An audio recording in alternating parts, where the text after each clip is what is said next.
देखो ये बड़ा सूक्ष्म, चूंकि देखो अध्यात्म है, अध्यात्म तो जगत से बिल्कुल ऐसे है। कोई बड़े भाग्यशाली जन होते हैं जो सुनना चाहते हैं, उनसे भी बड़े भाग्यशाली जन होते हैं जो चलना चाहते हैं, उनसे भी बड़े भाग्यशाली जन जो चल रहे हैं, उनसे भी बड़े भाग्यशाली हैं जो महत्व रखकर चलते हुए उसका अनुभव कर रहे हैं। जो अनुभव कर लिए तो सतरति सतरति सा लोकान तारयति, वो स्वयं तर जाते हैं, स्वयं तर जाते हैं, लोगों को तार देते हैं। ये उल्टी बुद्धि लेकर जब परमार्थ में चला जाता है तो थोड़े ही समय में वो परमार्थ से विमुख हो जाता है। भोगों की भोगने की सुख बुद्धि और भोगों के संग्रह की और उसके स्वामित्व का भाव, जहां अंदर वृत्ति लिए थे वहीं पहुंच गए। ऐसे पूरा जीवन करने पर भी परमार्थ पथ नहीं मिलता और कहने लगते कि मैं 50 वर्ष हो गए परमार्थ में चलते। ये बात समझ लेना, परमार्थ पथ एक कदम भी चलोगे तो तुम्हें इतना स्वस्थ और मजबूत बना देगा कि तुम्हें कोई परास्त नहीं। एक कदम, अरे 12 वर्ष में तो सिद्धि प्राप्त हो जाती है। किसी भी मंत्र को, किसी भी नियम को 12 वर्ष तक किया जाए तो सिद्ध हो जाता है, ऐसा संतों ने वर्णन किया है। पर हम ये कह रहे हैं कि 50 वर्ष भी आप लगा दीजिए, अगर ये दो भाव आपके सुधरे नहीं तो कुछ समझ में नहीं आएगा आपको। आपको याद होगा हित धाम में एक समय शाम टाइम लगभग 75 वर्ष के विरक्त भेष के महात्मा ने एक प्रश्न किया था कि मैं किसी ऐसी आदत से परेशान हूं जो आज 75 वर्ष का हूं, फिर भी मुझे करना होता है। अब क्या करूं, अब तो मरने का समय आ रहा है।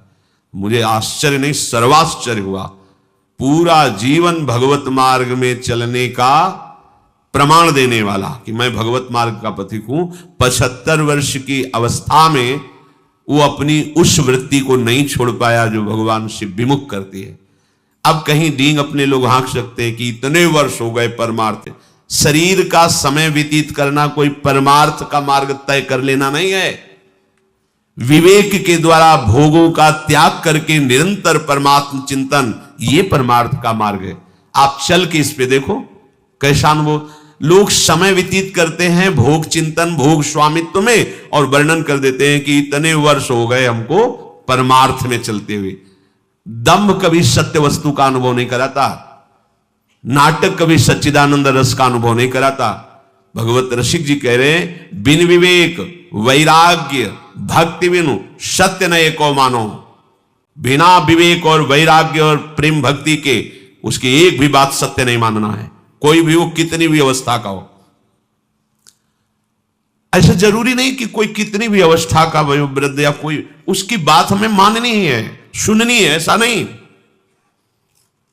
भगवान सुखदेव जी 16 वर्ष की अवस्था के हैं, जे ही गंगा की रीति पर चरण पधराते हैं।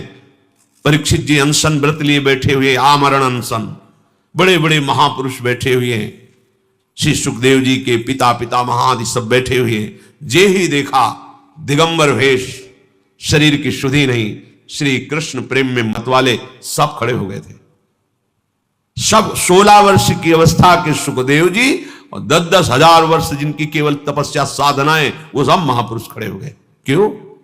क्योंकि जन्म से ही भगवत अनुराग में दृढ़ महापुरुष, जन्म से ही माया रहित पुरुष, अंदर से ही वैराग्य युक्त। तो वैराग्य, ज्ञान और भक्ति का आदर होता है, अवस्था का आदर नहीं होता। आप कितनी अवस्था के, इसका महत्व नहीं होता।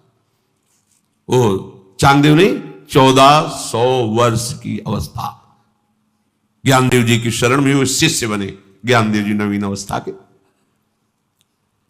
जब तक आपके अंदर भोग में सुख बुद्धि, भोगों का संग्रह और उसके स्वामित्व का भाव, स्वामित्व का भाव बड़ा सूक्ष्म विषय है, चाहे गृहस्थ हो चाहे विरक्त हो। स्वामित्व का, अगर एक कमंडल में भी तुम्हारा स्वामित्व का भाव है तो जैसे कि गृहस्थी के 100 बीघा में स्वामित्व का भाव, वैसे तुम्हारे कमंडल में भाव है। ये मेरा कमंडल नहीं, प्रयोग के लिए प्रभु ने दिया, इस शरीर के प्रयोग के लिए, दिनचर्या में काम आएगा बस। मेरा शब्द केवल प्रभु के लिए है। मेरे प्रभु मेरे तो गिरधर गोपाल, दूसरों ना कोई वस्तु, ना कोई व्यक्ति, ना कोई भोग सामग्री, ना कोई पद प्रतिष्ठा, ना लोक लोकांतर, मेरे तो गिरधर गोपाल।